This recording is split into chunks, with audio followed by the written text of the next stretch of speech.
Hello everyone. आज से हम न्यूमेरिकल प्रॉब्लम्स भी सॉल्व करना स्टार्ट करेंगे। और न्यूमेरिकल प्रॉब्लम स्टार्ट करने से पहले मैं आपको कुछ चीज़ें बता दूं जो आपको क्वेश्चंस को सॉल्व करने में काफ़ी मदद करेगी। किसी भी न्यूमेरिकल प्रॉब्लम को सॉल्व करते समय सबसे पहला और इम्पोर्टेंट बात यह है कि आप उस क्वेश्चन को बड़े ध्यान से पढ़िए और उसे समझने और विजुअलाइज करने की कोशिश करिए। आप जब उस क्वेश्चन को अच्छे से विजुअलाइज कर ले जाएंगे तो आपके लिए वो क्वेश्चन या न्यूमेरिकल प्रॉब्लम बहुत ही आसान हो जाएगी। ठीक है, उसके बाद जो है आप देखने की कोशिश कीजिए कि क्या क्या गिवन है उस क्वेश्चन में। ठीक है ना, और जब आपको ये पता चल जाए कि आखिर क्या क्या गिवन है तो आप ये पता करने की कोशिश कीजिए कि आपको क्या क्या पूछा गया है। जनरली जितने भी क्वेश्चंस होते हैं उसमें जो ये वाला पार्ट है कि व्हाट इज गिवन और जो ये वाला पार्ट है व्हाट इज आस्क्ड, ये दोनों चीजें बहुत ही क्लियरली स्टेटेड होती हैं, इनमें कहीं कोई कंफ्यूजन हमें नहीं आती।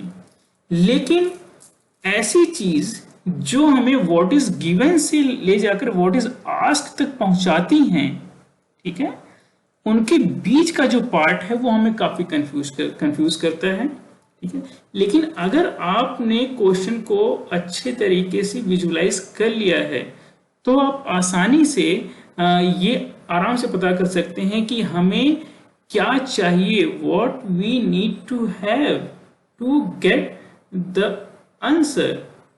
ठीक है ना, तो ये चीज पता करने के लिए आपकी विजुअलाइजेशन, आपकी इमेजिनेशन, आपके कॉन्सेप्ट्स, आपके फॉर्मूले बहुत ही आपको अच्छे तरीके से क्लियर होने चाहिए। ठीक है, तो चलते हैं अब हम आज का क्वेश्चन सॉल्व करते हैं। आज का जो क्वेश्चन है वो आपके 6 चैप्टर से लिया गया है और इस 6 चैप्टर में ये 6 क्वेश्चन है कि a circular coil of radius 8.0 centimetre and 20 turns is rotated about its vertical diameter with an angular speed of 50 radian per second in a horizontal magnetic field of magnitude 3.0 into 10 to the power minus 2 Tesla. ठीक है, now forget about the numbers. ठीक है, just think कि आपको एक coil दिया गया जिसका रेडियस इतना है, जिसमें इतने टर्न्स हैं, ठीक है, जो इस एंगुलर स्पीड से मूव कर रहा है और वो जो कॉइल है जो टर्न कर रही है वो इस मैग्नेटिक फील्ड में प्रेजेंट है। ठीक है ना, तो हम इस चीज को विजुलाइज करने की कोशिश करते हैं, ड्रॉ करने की कोशिश करते हैं। ठीक है ना, तो एक सर्कुलर कॉइल है, ठीक है ना, जिसमें कई सारे टर्न्स भी हैं। Sorry for the drawing. ठीक है ना, इसमें कई सारे टर्न्स भी हैं। ठीक है, और ये जो है एक मैग्नेटिक फील्ड में है। सॉरी, सबसे पहले ये जो है रोटेट कर रही है और ये जो रोटेट कर रही है वो अपने वर्टिकल डायमीटर, मतलब एक ऐसी लाइन जो इसके सेंटर से होते हुए जा रही है। ठीक है ना, इसके सेंटर से होते हुए जा रही है और ये इसमें रोटेट कर रही है इसी के अबाउट। और उसके बाद जो है ये एक ऐसी जगह पर है जहां पे मैग्नेटिक फील्ड यूनिफॉर्म है लेकिन हॉरिजॉन्टल है। हॉरिजॉन्टल होने का मतलब perpendicular to this vertical diameter. ठीक है ना, अब ये चीज है, ये सिचुएशन आपको दी गई है। ठीक है ना, अब इसी में आपको सारे काम करने हैं। अब हम पता कर लेते हैं नंबर्स। अब देख लेते हैं क्या क्या है। नंबर से कहता है कि इसका जो रेडियस है वो r is equal to 8.0 centimetre है और उसके बाद जो नंबर ऑफ टर्न्स हैं वो 20 है और जो एंगुलर स्पीड है इसकी, जो ये रोटेट कर रहा है इस डायमीटर के अबाउट, वो आपका 50 रेडियन पर सेकेंड है। और उसके बाद जो ये मैग्नेटिक फील्ड है जहां पे ये कॉइल प्रेजेंट है उसकी जो वैल्यू है वो है 3.0 into 10 to power minus 2 tesla. ठीक है, ये चीज आपको गिवन है। अब उसके बाद अब यहां पर ये कह रहे हैं कि obtain the maximum and average EMF induce in the coil. अब ये आपसे पूछ रहे हैं कि मैक्सिमम कितना होगा जी, इंड्यूस्ड ईएमएफ की मैक्सिमम वैल्यू कितनी होगी, और उसके बाद कह रहे हैं कि एवरेज ईएमएफ की वैल्यू कितनी होगी जी। ठीक है, इतना तो इन्होंने पूछ लिया। उसके बाद एक चीज और दे दी, if the coil forms a close loop of resistance 10 ohm. इनका कहने का मतलब ये है कि अगर इस कॉइल का जो रेजिस्टेंस है वो 10 ओम है, ठीक है, then what is calculate the maximum value of current in the coil. तब ये कह रहे हैं कि इस कॉइल में जो है मैक्सिमम करंट कितना फ्लो हो सकता है जी, ई मैक्स कितना फ्लो हो रहा है, और आपको पता करना है calculate the average power loss due to Joule heating. Joule heating का मतलब the heating due to the resistance, इसके रेजिस्टेंस की वजह से जो हीट हो रहा होगा उसमें एवरेज पावर लॉस कितनी हो रही है, और ये जो पावर है वो आ कहां से रही है, where does this power come from. तो वेयर हमें पता करना ये कहां से आ रहा है, ठीक है ना। तो अब यहां पर आप देख सकते हैं जो है बहुत अच्छी तरीके से आइसोलेट किया जा सकता है कि ये तो आपको गिवन है, ये आपसे आस्क्ड है।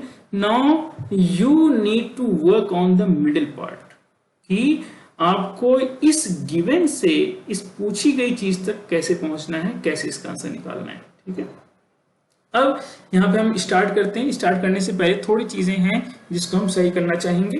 वो ये है कि यहाँ पर रेडियस आपको देखिए सीजीएस सिस्टम में सेंटीमीटर में दिया गया, इसको हम एमकेएस या एसआई यूनिट में बनाएंगे।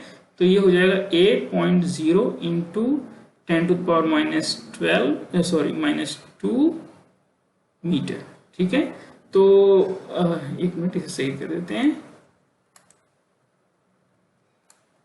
तो यहां पर -2 मीटर, और अगर हमें इससे एरिया निकालना हुआ तो एरिया हम निकाल सकते हैं πr², जहां पे r = 8.0 इंटू 10⁻² मीटर रखा जाएगा। ठीक है, अब उसके बाद यहां पर देखते हैं कि हमें इंड्यूस्ड ईएमएफ निकालना है। अब इंड्यूस्ड ईएमएफ निकालने के लिए हमें जो लॉ पता है वो है फैराडेज लॉ। ठीक है, तो फैराडेज लॉ के अकॉर्डिंग टू फैराडेज लॉ हम ये कह सकते हैं कि EMF induced is equal to -d∅/dt। ये तो सीधा सीधा हमने फॉर्मूला लगा, मतलब जो लॉ है वो लगा दिया, लेकिन फाई हमें नहीं दिया गया है। अब फाई हमें निकालना पड़ेगा। फाई की वैल्यू क्या है, फाई की वैल्यू आपको पता है vector b dot vector a। Phi is the magnetic flux, जिसको हम vector b dot vector a से कहते हैं फॉर अ सिंगल लूप। अगर n टर्न्स हैं उस सर्कुलर लूप में तो हम यहाँ n से मल्टीप्लाई कर देंगे, तो ये हो जाएगा n/ba cos theta. Dot product का फॉर्मूला लगा के, और जो थीटा है, theta is the angle between magnetic field and the area vector. ठीक है, और जो एरिया वेक्टर है वो रोटेट कर रहा है आपका, ठीक है ना, with the angular speed 50 radian पर सेकेंड। ठीक है, तो इसका मतलब जो ओमेगा हो गया, ओमेगा = θ/2t, सॉरी, तो इसका मतलब थीटा = ω × t, और यहां पर हम इसकी वैल्यू को रख देंगे। तो फाई = आपके पास आ जाता है n/ba cos ωt। ठीक है, अब यहाँ पे फाई की वैल्यू हमारे पास आ गई। अब इसी की वैल्यू को हम, ठीक है, इसको इक्वेशन सेकंड हम बोल देते हैं, इसको इक्वेशन फर्स्ट। तो फ्रॉम फर्स्ट एंड सेकंड हम यहाँ पे आराम से इसे लिख सकते हैं कि epsilon = -d/dt n/ba cos ωt। अब यहाँ पे n/ba कांस्टेंट है, इसका इसमें कोई चेंज नहीं हो सकता टाइम के साथ। तो एन बी ए बाहर आ गया, नेगेटिव साइन अभी भी लगा हुआ है, D by D T cos omega T.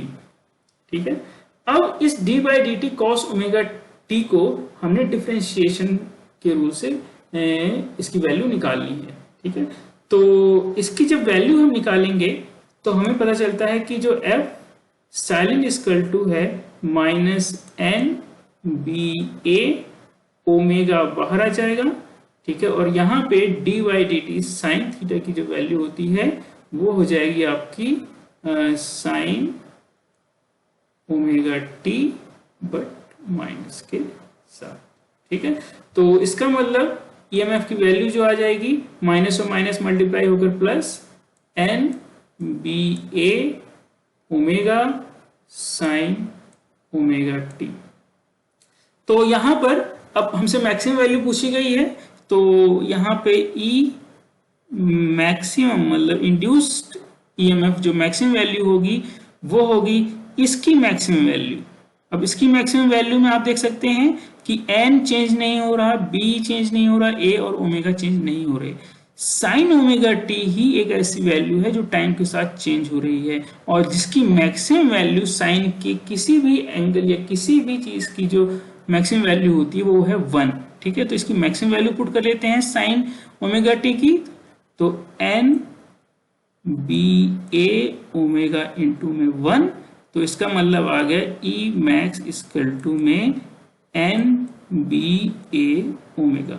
अब आप यहां पर बड़े आसानी से देख सकते हैं कि इस वाली इक्वेशन में ये वाली चीज ऑलरेडी छुपी हुई है। इसका मतलब हम यहां लिख सकते हैं कि E equal to E max sine omega T. ठीक है, वैसे ही हमारा पर्पज नहीं है, हमारा एक आंसर यहाँ पे आ चुका है, बट अभी हम जो है थोड़ा सा डिले करते हैं ताकि हमें आसानी से और भी चीजें मिल जाएं। तो यहाँ पर हमें एक चीज मिली है जो आपके नेक्स्ट चैप्टर में बहुत काम आने वाली है।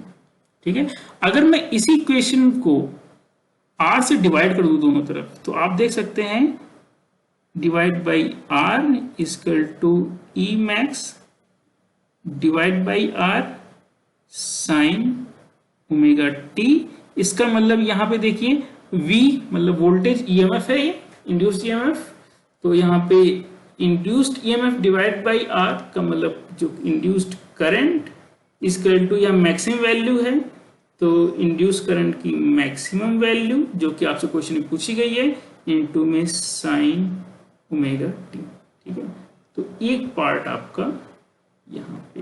अब ये जो दो चीजें मिली हैं, कहने का मतलब ये वाली और ये वाली चीज आप ध्यान रखें, आपको नेक्स्ट चैप्टर में बहुत हेल्पफुल होंगी। ठीक है, अब यहां पर जो हमें ई मैक्स की वैल्यू निकालनी है एन बी ए डब्ल्यू बड़ी आसानी से निकल सकती है।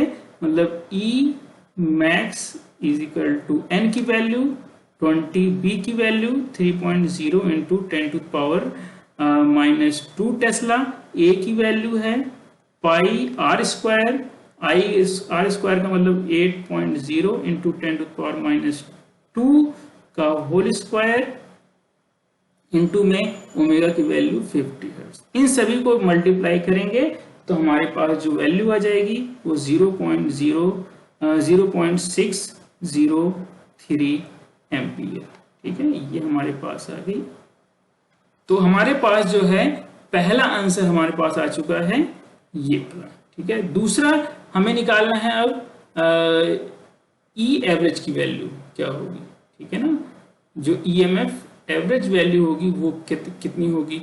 एवरेज निकालने के लिए ये हमारे पास फॉर्मूला ऑलरेडी है, जो है E square to E N B A omega. ये चारों चीजें कांस्टेंट हैं, तो दैट मीन्स हमें जो एवरेज वैल्यू लेनी होगी वो लेनी होगी साइन ओमेगा टी की एवरेज वैल्यू।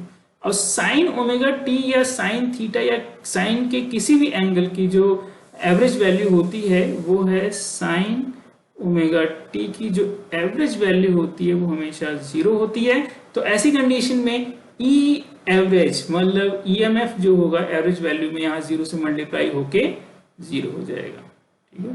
तो ये चीज हो गई 0। तो यहाँ पर ये हमारे पास सेकंड आंसर भी आ चुका है। अब हमें थर्ड आंसर निकालना है। थर्ड हमसे क्या पूछा गया है, एक बार चेक कर लेते हैं। थर्ड हमसे पूछा गया कि आई मैक्स की वैल्यू कितनी होगी, ठीक है ना, मैक्सिमम करंट कितना जा रहा होगा। तो मैक्सिमम करंट निकालने के लिए आपको पता है यहाँ पे जो फॉर्मूला है कि I max is equal to epsilon max divide by R. देखिए आपको बड़ी आसानी से यहीं से ही देख सकते हैं ना, I max is equal to epsilon max divide by R. तो यहां पर और इसकी जो वैल्यू है वो है 0.603 डिवाइड बाई 10। तो ये हमारे पास आ गया 0.0603 एम्पियर आई मैक्स की मैक्सिमम करंट जो इसमें से फ्लो हो रहा है उसकी वैल्यू भी हमारे पास आ गई। तो हमारे पास 3 आंसर आ चुके हैं। चौथा और पांचवा आंसर क्या है वो हम देखते हैं क्या आएगा, ठीक है। इससे पहले क्वेश्चन में नजर डाल लेते हैं।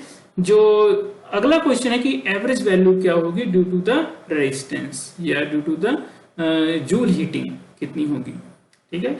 तो यहां पर इसे पता करने के लिए पी एवरेज की जो वैल्यू है, पी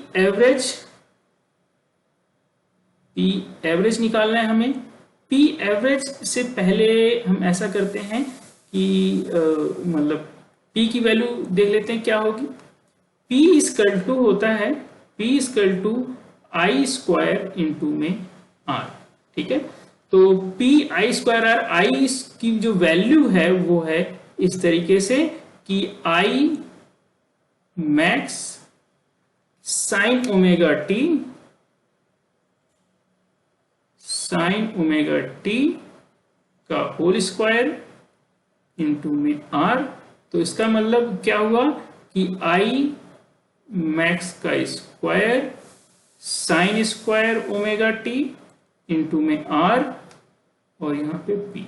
अगर पी एवरेज अब चाहिए तो यहाँ पे फिर से आप देख सकते हैं कि आई मैक्स की वैल्यू कांस्टेंट है, कोई डिपेंडेंसी नहीं है टाइम पर, आर की वैल्यू भी कांस्टेंट है given the limits of temperature की टेम्परेचर ज्यादा ऊपर नीचे नहीं हो रहा।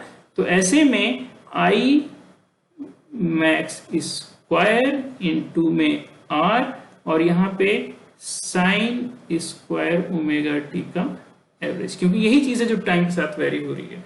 तो अब साइन स्क्वायर ओमेगा टी की जो वैल्यू है,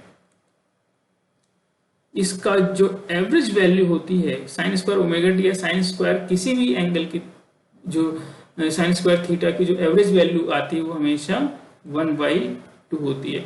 तो P एवरेज इक्वल टू हमारे पास आता है कि आई मैक्स स्क्वायर इंटू में आर इंटू में 1/2।